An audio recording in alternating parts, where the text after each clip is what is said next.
तो मैं यूपी से हूँ, लेकिन मेरी शादी दरभंगा बिहार में हुई है। तो आज मेरा बड़ा मन था यूपी की फ़ेमस डिश फ़रे खाने का।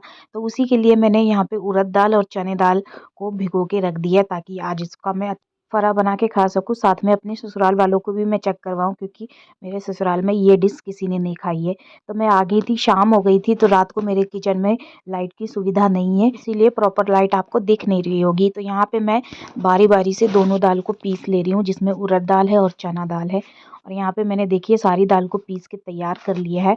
अब मैं यहाँ पे मिर्ची पीस रही हूँ और लहसुन पीस रही हूँ, क्योंकि इन मिर्ची और लहसुन दोनों ही को पीस के मैंने ये दाल में डालना है। तो यहाँ पे बार-बार लाइट भी चली जाती है, उसकी वजह से भी मुझे काफ़ी समय बर्बाद होता है मेरा यहाँ पे। तो जो छिलके थे उसको मैंने हटा दिए सेल्फ से। और यहाँ पे देखिए अब मैं टमाटर और धनिया की चटनी बना रही हूँ। तो टमाटर पहले काट दिया, उसके बाद हरी मिर्च डाल दी, और जो धनिया पत्ती थी उसको मैंने काट दिया डंठल सहित में, क्योंकि अब इसकी चटनी बनाऊंगी फ़रे के साथ खाने के लिए। तो इसीलिए मैं यहाँ पे पीसने वाला जो भी चीज़ था ना, मैंने कहा चलो पहले पीस लेते हैं, उसके बाद ही बाकी का आगे का प्रोसेस करूँगी। क्योंकि लाइट चली गई तो सारा टाइम वेस्ट हो जाएगा और रात तक हो जाएगी, ना डिनर बन पाएगा ना नाश्ता बन पाएगा। तो यहाँ पे मेरा ये हरी धनिया की चटनी भी बन के तैयार हो गई है।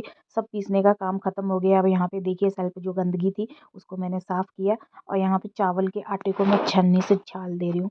तो यहाँ पे मैंने चावल का आटा पिसवाया था, माँ जी को बोला था कि चावल आ गए हैं खेत से, तो जो नया चावल है उसका आटा पिसवा देना। तो माँ जी ने पिसवा दिया था। तो यहाँ पे जो दाल पीसी थी उसमें मैंने हरी धनिया और लहसुन का पेस्ट डाल दिया है, और साथ ही मैं इसमें नमक, हींग ये सब चीज़ें डाल दी। कहते हैं हींग खाने को डाइजेस्ट करने के लिए काफ़ी अच्छा होता है। तो मैंने नमक और हींग और हरी मिर्च ये अच्छे से डाली है, ताकि डाइजेस्ट होने में दिक्कत ना हो। और दूसरी साइड में कढ़ाई और यहाँ पे छानन डाल दिया, ताकि इधर पानी गर्म हो रहा हो, और इधर मेरा चावल का आटा मैंने गूँथ के पहले तैयार कर लिया था। फिर मैंने अपनी सासू माँ को बुलाया कि मेरी मदद करवाने के लिए।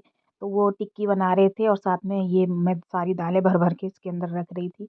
बनने के बाद मुझे इतना दुःख हुआ, पता लगा कि जो चावल का आटा बनाया था ना, इसमें मिलावट की गई थी गेहूँ के आटे से, जिस वजह से सारा मेरा नाश्ता जो था ना बर्बाद हो गया।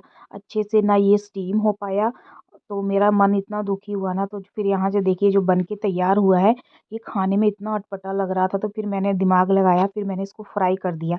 तो फ्राई करने के बाद जो दाल बाकी बची हुई थी उसकी मैंने पकौड़ियाँ तल दी।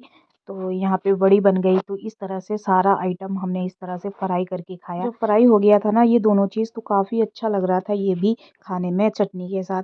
लेकिन ये बनाना नहीं चाह रही थी मैं, ये तो हम खाते रहते हैं। मैं दूसरा चीज़ बना रही थी। सब बना के ना मेरा मन इतना दुखी हुआ, क्योंकि काफ़ी 2 साल होने को आया था। मैं यूपी से हूँ, तो मैं खाती रहती थी फ़रे। लेकिन मैं जब से ससुराल में आई शादी करके, मुझे एक बार भी नसीब नहीं हुआ। और जब खुशी-खुशी बनाना चाही और सोची घर में सबको खिलाऊँगी, तो वो भी नहीं हो पाया, क्योंकि मिलावट थी चावल के आटे में। बनाना कुछ और चाह रही थी, बन कुछ और गया। तो इसी वजह से अब जो बनाया था उसी को फ्राई कर कर के फिर सभी ने खाया था।